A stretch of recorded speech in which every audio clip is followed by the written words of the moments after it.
मढी येथील कानिफनाथाच्या यात्रेमध्ये यंदा मुस्लिम व्यापाऱ्यांना बंदी घालण्यात आलेली आहे। खरं तर भटक्यांची पंढरी अशी ह्या मढी देवस्थानाची ओळख आहे आणि यंदा ग्रामपंचायतीने एक ठराव केलेला आहे आणि या ठरावामध्ये ह्या मुस्लिम व्यापाऱ्यांना या ठिकाणी बंदी जी आहे ती घालण्यात आलेली आहे। या संदर्भात सरपंच आहे आणि मढी देवस्थानचे अध्यक्ष आपल्या सोबत आहेत।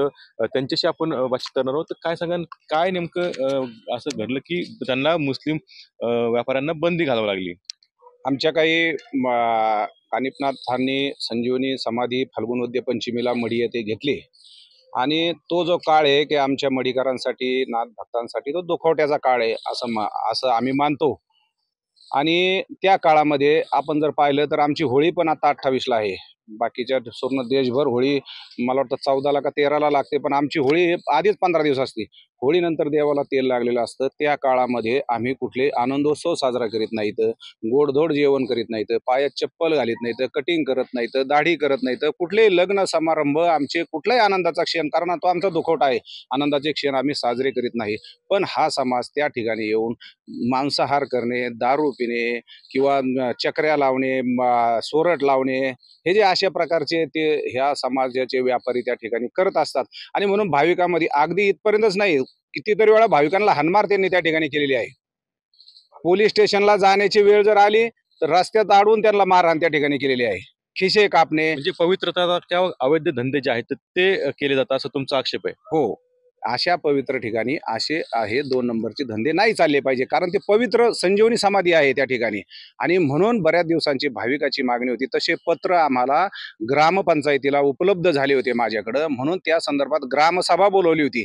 हा ग्रामपंचायतीचा निर्णय नाही, हा ग्रामसभेचा निर्णय आहे।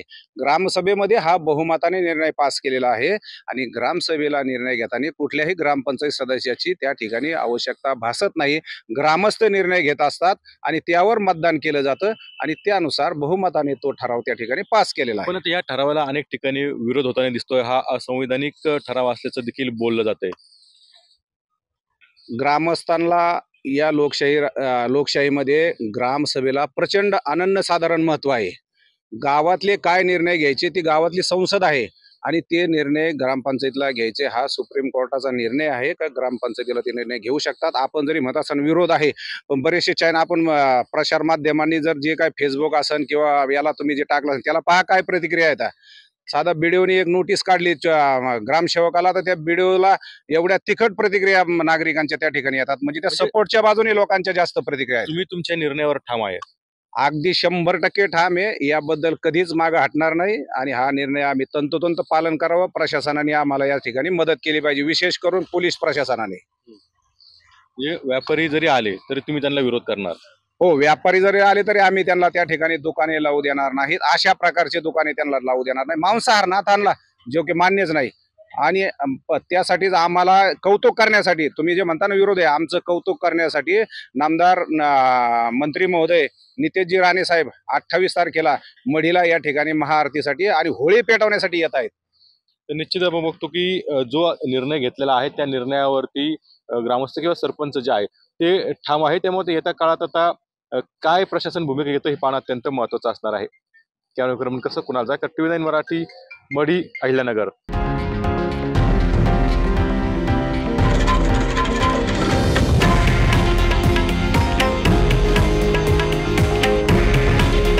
हे आहे देशातील नंबर 1 न्यूज नेटवर्क आणि आपण पाहत आहात TV9 मराठी। काळजी तुमची, हित महाराष्ट्राचं।